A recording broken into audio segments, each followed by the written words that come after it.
Olá, bem-vindos a mais uma aula de ciências. Eu sou a professora Jéssica e na aula de hoje nós vamos conversar sobre a gravitação universal. Vamos lá? Então, para a gente começar, antes da gente chegar a entender um pouquinho sobre a gravidade, a gente vai parar e pensar um pouquinho que antes as civilizações antigas não tinham os mesmos instrumentos, os mesmos recursos que a gente tem hoje. E acabavam que observavam bastante, inclusive tentavam classificar os astros, né? E em algumas regiões e tudo mais, chegaram a construir observatórios fixos para tentar comparar a posição das estrelas com o correr do tempo. E aí muitos foram também os modelos para tentar explicar a posição relativa dos planetas do Sol e da Terra. Para a gente relembrar, coloquei aí os dois principais, tá? Os dois modelos para tentar explicar a posição relativa dos planetas e o que é utilizado até hoje, inclusive. Aí vocês podem ver nessa imagem que a gente tem o heliocentrismo e o geocentrismo. Vamos conversar aí, primeiramente, sobre o geocentrismo. O que vocês observam aí?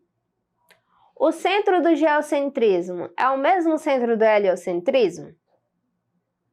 Se você olhou atentamente, certamente você viu que não. Que no geocentrismo, quem está no centro é a Terra. No heliocentrismo, quem está no centro é o Sol.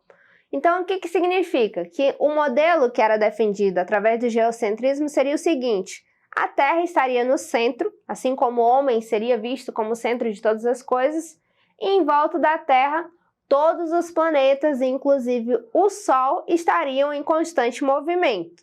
Até o Sol teria que fazer aí esse movimento em volta da Terra, e não o contrário, que é o modelo que nós adotamos hoje, que é o modelo chamado então de heliocentrismo. Como eu disse para vocês, é diferente, porque quem fica no centro é o Sol. E os planetas, incluindo a Terra, já que a Terra também é um planeta, circunda e está em constante movimento em volta do Sol. Então é importante a gente trazer esses dois modelos e entender que hoje o modelo adotado é o modelo do heliocentrismo, mas que nem sempre foi assim e tão fácil de defender também o heliocentrismo.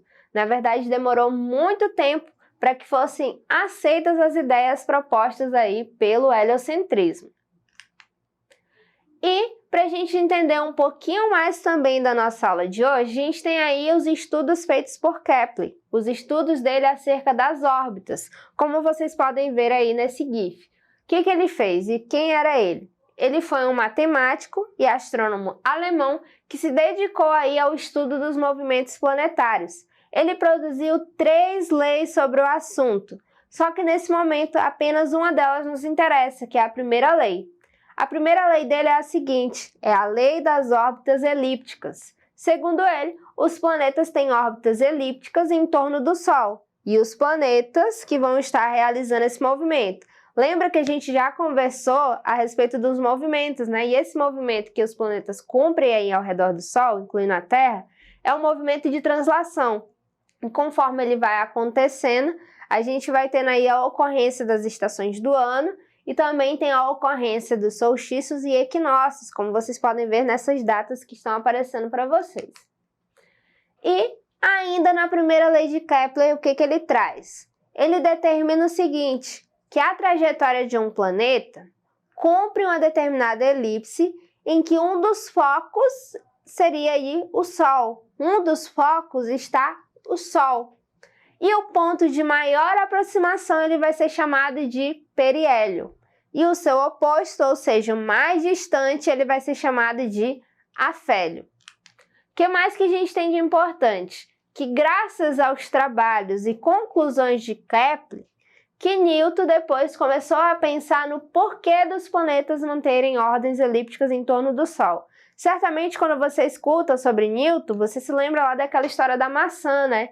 Que Newton estaria em casa, estaria em uma fazenda, e aí, em determinado momento, caiu uma maçã e ele teve a ideia sobre a gravidade. Só que não foi exatamente assim. Newton ele já tinha um certo interesse em saber por que os planetas tinham um determinado comportamento. Por que os planetas tinham essas órbitas elípticas em torno do Sol? O que fazia isso? E ele concluiu o seguinte, que deveria existir alguma força entre o Sol e os planetas que obrigasse os planetas a orbitarem o Sol. Então não seria uma atividade voluntária, digamos assim. E ele concluiu também que essa mesma força deveria ser a responsável por manter a Lua em órbita na Terra. O que a Lua sempre está acompanhando esse processo? Certamente, segundo Newton, porque haveria uma força que seria capaz de segurar e prever esse movimento e até mesmo determinar com que ele acontecesse. E Newton chamou a isso força de gravidade. Por isso a gente tem aí Lei da Gravitação Universal de Newton. E ele disse que ela era resultado da interação entre quaisquer dois corpos. E para calcular essa força, nós precisamos de algumas variáveis. Que variáveis seriam essas, segundo Newton? Seria a variável de massa dos corpos e distância entre eles. E a partir de suas constantes observações e indagações e conclusões, ele chegou à conclusão, chegou aí à postulação da lei da gravitação universal. Segundo ele, matéria atrai matéria, numa razão direta do produto das massas e na razão inversa do quadrado da distância, como a gente vai entender um pouquinho mais a respeito dessa fórmula proposta por Newton. O que a gente vê aí, segundo a lei da gravitação universal proposta por ele? Como que seria aí a interpretação dessa fórmula? Essa força seria igual à constante gravitacional multiplicada pela massa do primeiro corpo em quilo, vezes a massa do segundo corpo em quilo, dividido pela distância do centro de um corpo até o centro do outro em metros. E a partir dessa fórmula, ele conseguiu compreender qual seria aí a constante gravitacional. O que faria com que os planetas, obedecessem a esses determinados movimentos. E por que será que você não atrai os objetos ao seu redor? Na verdade, nós até conseguimos fazer isso, só que a gente não consegue perceber que a nossa massa é muito pequena em relação aos objetos. E a força gravitacional entre você e os objetos que estão em sua volta, os objetos do seu cotidiano, não são fortes o suficiente para superar algumas forças, como é o caso da força de atrito. E corpos celestes, como planetas, luas e estrelas, eles são corpos muito massivos, eles têm uma massa muito superior à nossa massa. E por conta disso, a força gravitacional que eles exercem é muito grande. E isso faz com que os efeitos causados por eles sejam mais perceptíveis, como é o caso do efeito das marés. As marés têm um certo controle. Por que as marés têm momento que elas estão em alta e tem momento que elas estão em baixa? Justamente por conta da ocorrência da força gravitacional, que garante com que elas estejam nessa variação. Tem um momento que a maré está em alta, tem um momento que a maré está em baixa. E aí, para a gente encerrar, nós temos o nosso exercitando. Na nossa primeira questão, nós temos o seguinte: imagine que desapareça repentinamente a força de gravitação entre a Terra e o Sol, e que seja desprezível a força de atração de qualquer outro astro sobre ela. Então, a Terra, nesse caso, letra A, continuará girando em torno do Sol. Letra B, ficará parada em relação ao Sol. Letra C, passará a deslocar-se em movimento retilíneo uniformemente retardado em relação ao Sol. Ou a letra D, passará a deslocar-se em movimento retilíneo uniforme em relação ao Sol. E aí, qual dessas 4 alternativas vocês acham que é a alternativa correta em relação a esse desaparecimento da força de gravitação entre a Terra e o Sol?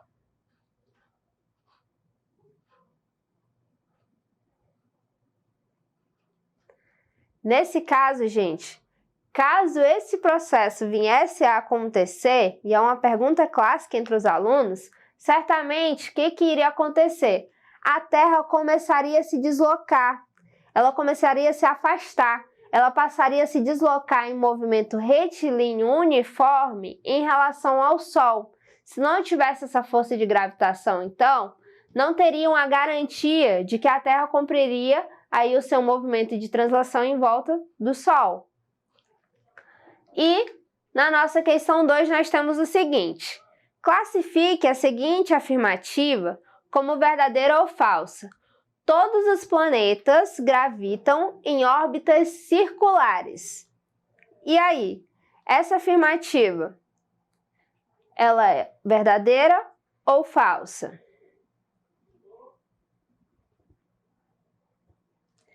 Nesse caso, gente, essa afirmativa, ela vai ser falsa. Lembra das conclusões feitas por Kepler, né? Ele concluiu exatamente o processo contrário. Qual foi a conclusão que ele chegou? Que os planetas gravitam em órbitas elípticas e que essas órbitas não são perfeitamente circulares, como era o proposto nessa afirmativa, tá? Então, essa foi a nossa aula de hoje. Vocês podem acessá-la mais vezes lá na plataforma Eduque. Até a próxima aula!